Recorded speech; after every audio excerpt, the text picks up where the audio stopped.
On March 19th, members of the Newton community met in West Newton to recognize 2 years of the VCOD, the Village Center Overlay District.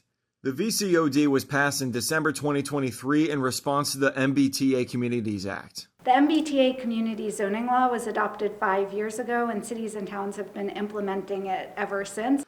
Its goal is to expand affordable housing around areas of the MBTA pipeline and towns in proximity to the train systems of the Boston area. At the event was Amy Dain, a senior fellow at Boston Indicators, to lead an analysis on how the past 2 years have gone. Massachusetts has a housing shortage and escalating prices of housing instability, and homelessness. And so one approach to address that housing crisis in Massachusetts is to liberalize zoning for multifamily housing, to allow more housing to be built to meet the demand for housing and to close the housing shortage. So the state took an approach by mandating cities and towns that are served by the MBTA to allow multifamily housing in their communities in a district of reasonable size. What she found is that the results vary across the different 30-plus communities that have participated, but generally speaking, there has been progress. I found real progress, but it's moderate. 10 years ago, housing advocates thought that this was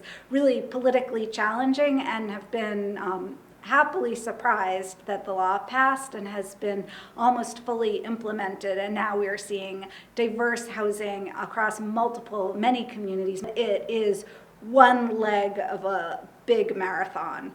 Housing is one of the examples of the ways in which Newton and Greater Boston have largely seen affordability issues. Housing is a basic human need. This is important to many people in Massachusetts, diverse households and many different places. So it's not just like one group of people. By making housing more frequent around MBTA communities, the hope is that decreasing the scarcity of housing in these towns can mitigate issues regarding costs of living in Massachusetts.